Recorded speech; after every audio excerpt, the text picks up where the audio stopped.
அஸ்ஸலாமு அலைக்கும் வரஹ்மத்துல்லாஹி வபரகாத்துஹு. இறைவன் மிகப்பெரியவன். முஹர்ரம் புது ஆண்டிற்குள்ள வந்திருக்கிறோம். கடந்த முஹர்ரம் புது ஆண்டுல உயிரோடு இருந்தவர்கள் எத்தனையோ பேர் இந்த முஹர்ரம் புது ஆண்டுக்கு உயிரோடு இல்லை. எத்தனையோ பேர் மரணிச்சு போயிட்டாங்க.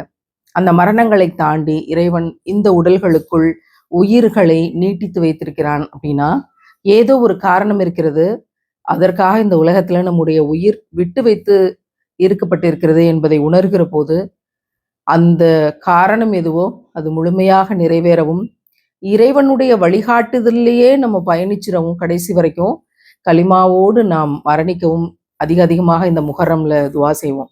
அந்த துவா செய்கிற அதே நேரத்துல இன்னொரு வலிமையான துவாவையும் நம்ம செஞ்சிடணும். யா அல்லாஹ், இவ்வளவு மக்கள் வாழக்கூடிய இந்த உலகத்துல எங்களுக்கு நீ இஸ்லாம் என்கிற நேர்வழியை தந்தாய். இன்னென்ன விடயங்களை சரியா கடைபிடிச்சா இந்தந்த விடயங்களை தடுத்துக்கிட்டா நீங்க நேரான வழியில சொர்க்கத்துக்கு வந்துடலாம். எங்கேயும் இங்கிட்டும் அங்கிட்டுமா அலைப்பாய தேவையில்லை, நரகத்துல விழுந்துற தேவையில்லை அப்படின்னு நேரான வழியை, குழப்பமே இல்லாத எளிமையான வழியை எங்களுக்கு இஸ்லாம் என்று ஒன்றாக நீ தந்திருக்கிறாய்.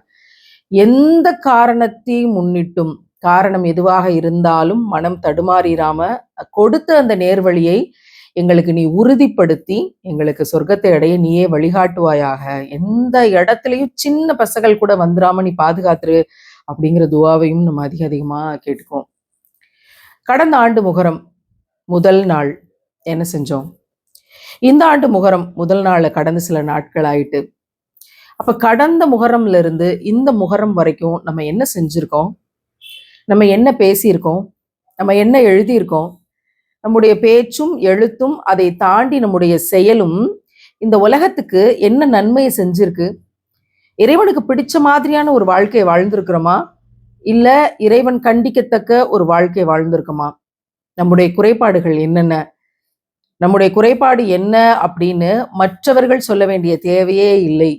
இந்த அகத்தாய்வை நம்ம செஞ்சோம் அப்படின்னா, இந்த கேள்விகளுக்கான பதிலை கண்டுபிடிக்க முயற்சி பண்ணோம் அப்படின்னா, கொஞ்ச நேரம் அமைதியா தூங்குறதுக்கு முன்னாடி கண்களை மூடி கடந்த முஹர்ரம்ல இருந்து இந்த முஹர்ரம் வரைக்கும் நான் என்ன செஞ்சேன் அப்படின்னு யோசிச்சு பார்ப்போம். ஒரு பொழுது தொழுகையை முடிச்சுட்டு அமைதியா திக்ரு செஞ்சுட்டு அதே அமைதியோட போன முஹர்ரம்ல இருந்து இந்த முஹர்ரம் வரைக்கும் இந்த ஓராண்டு காலம் நான் என்ன செஞ்சேன்னு யோசிச்சு பார்ப்போம். இஸ்லாமிய புது ஆண்டுக்குள்ள நுழைஞ்சிருக்கிறோம். இந்த அகத்தாய்வு நம்முடைய குறைகளை நமக்கு சொல்லித் தரும். அப்படி சொல்லித் தருகிற போது அதற்கான தீர்வுகளையும் சொல்லித்தரும். என்ன செஞ்சா இந்த குறைகளை நிவர்த்தி செஞ்சுக்கலாம் அப்படிங்கிற தீர்வுகளையும் சொல்லித்தரும். அப்படி சொல்லித் தருகிற போதே நாம் அதிகமான துவாக்களை இறைவனிடத்துல முன் வச்சு இந்த குறைகளின் பக்கம் யா அல்லாஹ் எங்களை நீ செல்ல விட்டுறாத, ஒவ்வொரு நொடியையும் உனக்கு பிடித்த மாதிரியான நொடிகளாக கடந்து வர நீ அருள் செய்வாயாகன்னு இறைவனிடத்திலே பாதுகாப்பை கேட்டுட்டு யோசிச்சு பார்ப்போம். இந்த முஹர்ரம் என்பது இஸ்லாமிய புது ஆண்டு, இஸ்லாமிய ஆண்டினுடைய தொடக்க மாதம். இது இறைவன் வகுத்து தந்த மாதம். ஜனவரி பிப்ரவரி என்ற வரிசை மனிதன் வகுத்து கொண்ட மாதங்கள். ஆனால் இஸ்லாமிய மாதம் என்பது நாம் உயிரினும் மேலாக நேசிக்கும் முத்தம நபிகள் நாயகம் ஸல்லல்லாஹு அலைஹி வஸல்லம் அவர்களுடைய வாழ்க்கை மூலமாக முஹர்ரம் என்பது இறைவன் வகுத்து தந்த மாதம். மக்காவில் இருந்து, தான் பிறந்த இடத்தில் இருந்து, தான் வளர்ந்த இடத்திலிருந்து, நபித்துவம் கிடைக்க பெற்ற இடத்திலிருந்து கல்லடியும் சொல்லடியும் பெற்றுக்கொண்டு எல்லாத்தையும் அப்படியே அங்கங்கே விட்டுட்டு மதினாவுக்கு புலம்பெயர்ந்தார்களே, ஹிஜ்ரத் செய்து தன்னுடைய இருப்பிடத்தை ஒரு இடத்திலிருந்து இன்னொரு இடத்துக்கு மாற்றி கொண்டார்களே, அந்த புனித பயணம் ஹிஜ்ரத். ஒரு இடத்துல இருந்து இன்னொரு இடத்துக்கு அல்லாவுக்காக மாறிய அந்த ஹிஜ்ரத், அந்த பயணத்தை நினைவு வச்சு அந்த ஆண்டை நினைவு கூறுற விதமாக இஸ்லாமிய ஆண்டுகளினுடைய தொடக்கம் அது ரசூல்லா ஹிஜ்ரத் செய்த ஆண்டு, தியாகத்தினுடைய ஆண்டு. நம்முடைய மாதங்களின் தொடக்கம் கூட தியாகத்தின் பெயரால் தான் எழுப்பப்பட்டிருக்கிறது. மாதங்கள் மட்டுமில்லை, இந்த மார்க்கமே தியாகத்தால் தான் எழுப்பப்பட்டிருக்கிறது. மாதங்களும் மார்க்கமும் மானுட வாழ்வியலும் தியாகத்தின் அடிப்படையில் இருக்கும் என்றால் சொர்க்கத்துக்கு வழி நேர்வழிதான் என்று சொல்லி கொடுத்த வாழ்க்கை நபிகளாரின் வாழ்க்கை. போன முஹர்ரம்ல இருந்து இந்த முஹர்ரம் வரைக்கும் நம்ம என்னவெல்லாம் தியாகம் செய்தோம்? நமக்காக என்ன தியாகம் செய்தோம்? நம் வீட்டில் இருக்கிறவர்களுக்காக என்ன தியாகம் செய்தோம்? நம் வீட்டில் இருக்கிற நாம் நேசிக்கக்கூடியவர்களுக்காக என்ன தியாகம் செய்தோம்? நம்ம நாட்டில் இருக்கிறவர்களுக்காக என்ன தியாகம் செய்தோம்? அல்லாவுக்காக என்ன தியாகம் செய்தோம்? நாம் உயிரினும் மேலாக நேசிக்கும் முத்தம நபிகள் நாயகம் ஸல்லல்லாஹு அலைஹி வஸல்லம் அவர்களுடைய வாழ்க்கையை பின்பற்றுவதற்காக எதையெல்லாம் தியாகம் செய்தோம்? என்ன தியாகம் செய்தோம்? தியாகம் என்று ஒன்று செய்தோமா? பணத்தை தியாகம் செய்தோமா? உடல் உழைப்பை தியாகம் செய்தோமா? நம்முடைய ஆசையை தியாகம் செய்தோமா? நமக்கென்று இருந்த என்று ஏதாவது ஒன்றை தியாகம் செய்தோமா? பாசத்தை தியாகம் செய்தோமா?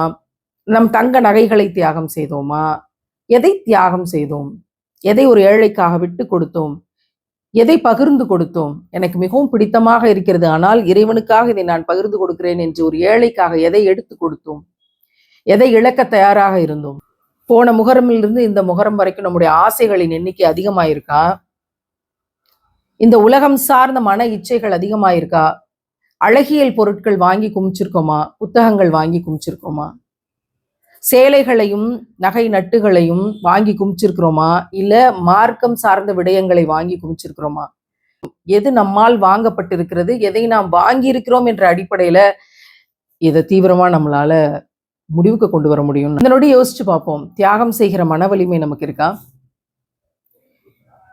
ஒரு முகரம், ஒரு ஆண்டு நம்ம என்ன தியாகம் செய்தோம் யோசிக்கும் போது நமக்கு ஒரு பதில் கிடைக்கும். உங்களுக்கு எந்த காலத்துல இருந்து ஞாபகம் இருக்கோ உங்க வாழ்நாள்ல, நீங்க சின்ன பிள்ளையா இருந்து பெரியவங்களாயிட்டீங்க அப்படின்னு நீங்க எப்ப நம்புறீங்களோ, நீங்க இஸ்லாத்தின் பால் பக்குவம் அடைஞ்சிங்க, உங்களுக்கு இஸ்லாம்ங்கிற விவரம் தெரிஞ்சிருச்சுன்னு எந்த காலகட்டம் இருந்ததோ அந்த காலகட்டத்தில இருந்து இந்த காலகட்டம் வரைக்கும் யோசிச்சு பாருங்க. படைத்த இறைவனுக்காக, நம் தலைவருக்காக, இஸ்லாத்துக்காக, ஏழைகளுக்காக, அனாதைகளுக்காக, சிறைப்பட்டவர்களுக்காக நாம் என்ன தியாகம் செய்திருக்கிறோம்னு யோசிச்சு பார்ப்போம். அப்படி நம்ம எதையாவது தியாகம் செஞ்சிருக்கோம் அப்படின்னு ஒரு ஆண்டிற்கு ஒரு 2-3 விஷயங்கள் நம்ம இதை தியாகம் செஞ்சோம்ல அப்படிங்கிற ஒரு ஆன்சர் நமக்கு கிடைச்சிட்டா கூட நம்ம அல்லாஹ்வின் பார்வையில சந்தோஷப்படக்கூடிய ஒரு இடத்துல இருக்கும் அப்படின்னு நம்ம நம்பலாம். இல்லையே, எதுவுமே ஆன்சரா வரலையே. இருப்பதை பகிர்ந்து கொடுப்பது என்பது வேறு, தியாகம் செய்வது என்பது வேறு. அப்படி எதையும் நம்ம தியாகம் செஞ்ச மாதிரி தெரியலையே அப்படின்னு விடை வந்துச்சுன்னா நம்ம ரொம்ப சுதாரிக்கணும், அதற்காக திட்டமிடணும், அதற்காக துவா செய்யணும். நல்ல என்னையும் தியாகம் செய்ய நீ தயார்படுத்து, என்னுடைய உள்ளத்தையும் அப்படி பக்குவப்படுத்துன்னு துணிச்சலாக இறைவன்கிட்ட கேட்கணும். ஏன்னா இங்க ஒரு தியாகம் செய்யப்படுகிற பொழுது அது பல மடங்காக இறைவன் நமக்கு திருப்பி கொடுப்பானே தவிர நம்மளை ஒரு நாளும் ஏமாற்ற மாட்டான். அது இம்மையிலும் தெரியும், மறுமையில் மிகச்சிறப்பாக தெரியும் என்பதுதான் ஒரு இறை நம்பிக்கையாளனுடைய நம்பிக்கை. உமர் ரலியல்லாஹு அன்ஹு அவங்க மிக தெளிவாக ஆழமாக ஒரு விஷயத்த சொல்லியிருப்பாங்க. இறைவனால் விசாரிக்கப்படும் ஒரு நாள் வரும்.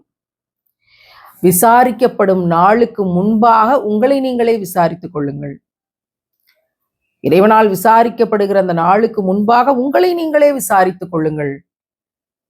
நிச்சயமா நம்மை நாமே விசாரித்துக் கொள்ள வேண்டிய இடத்துல இருக்கோம். நம்ம நல்லவங்களா கெட்டவங்களா?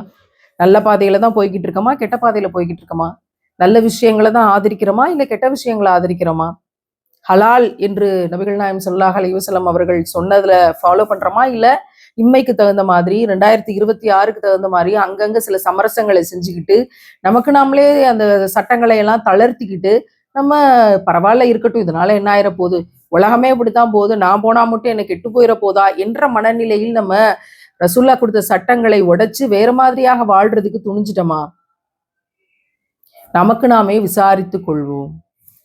அப்படி நமக்கு நாமே விசாரித்துக் கொள்கிற போது நிச்சயமாக நம்முடைய மனச்சாட்சி, இந்த பிசிக்கல் ஹார்ட், அதுக்குள்ள இருக்கக்கூடிய உள்ளங்கள் என்ற அடுக்குகள்ல ஏதோ ஒரு அடுக்குல இருந்து நமக்கு ஒரு பதில் வரும். இது சரி, இது தவறு, சரியா தான் போய்கிட்டு இருக்காது, அப்படியே ஃபாலோ பண்ணு, இன்னும் அதிகமாக செய், இல்ல இது தப்பு, இதை நீ தடுத்து நிறுத்து. நம்முடைய உள்ளங்களின் அடுக்குகளில் இருந்து நமக்கு பதில் கட்டாயம் வரும். எனவே விசாரிக்கப்படுகிற அந்த நாள் வருவதற்கு முன்பாக நம்மை நாமே விசாரித்துக் கொள்வோம். இன்னைக்கு விசாரிச்சுக்கிட்டு நம்முடைய நேரத்தை இந்த ஆண்டு முழுவதும் நபிகள் நாயகம் ஸல்லல்லாஹு அலைஹி வஸல்லம் அவர்கள் அவங்களோட வாழ்க்கை நேரத்தை எப்படி பிரித்து செயல்பட்டாங்களோ அதே போல படைத்த இறைவனுடைய அச்சத்தோடு நாமும் பிரித்து அந்த நேரத்தை பாக்கியமிக்க பொழுதுகளாக்க மாற்றுவோம். அதுக்காக முயற்சி செய்வோம், அப்படி செயல்படுத்துவோம். யா அல்லாஹ் அதுக்கு நீ அருள் செய்வாயாக என்று துவா செய்வோம். எனவே விசாரிக்கப்படும் அந்த நாளுக்கு முன்பாக நம்மை நாமே விசாரிப்போம், நம்மை நாமே அகத்தாய்வு செய்வோம். இன்றைய பொழுது இரவு உறங்குவதற்கு முன்பாக அப்படி ஒரு விசாரிப்போடு நம்ம உறங்குவோம். அந்த விசாரிப்போடு கூடிய துவாக்கள் நிச்சயமாக நம்ம இன்னும் பெட்டரா, இன்னும் சிறந்தவங்களா, இன்னும் மேன்மையானவங்களா, இன்னும் ரசூல்லாவுக்காக சிறந்த தியாகங்கள் செய்யக்கூடியவங்களா, அல்லாஹ்வுக்காக சிறந்த தியாகங்கள் செய்யக்கூடியவங்களாக நம்மை மாற்றும்.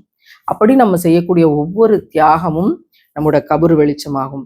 அப்படி நம்ம செய்யக்கூடிய ஒவ்வொரு தியாகமும் சொர்க்கத்தில் ஜன்னத்துல் ஃபிர்தௌஸ் என்ற உயர்ந்த இடத்தை நமக்கு பிடிச்சு கொடுக்கும். அதன் மீது நம்பிக்கை கொண்டவர்கள் தான் இறை நம்பிக்கையாளர்கள். நாங்களும் நீங்களும் இறை நம்பிக்கையாளர்களாய் மிக உறுதியாக சமரசம் செய்யாமல் நபிகளாரை பின்பற்ற வல்ல ரஹ்மான் நமக்கு அருள் செய்வானாக. அஸ்ஸலாமு அலைக்கும் வரஹ்மத்துல்லாஹி வபரகாத்துஹு.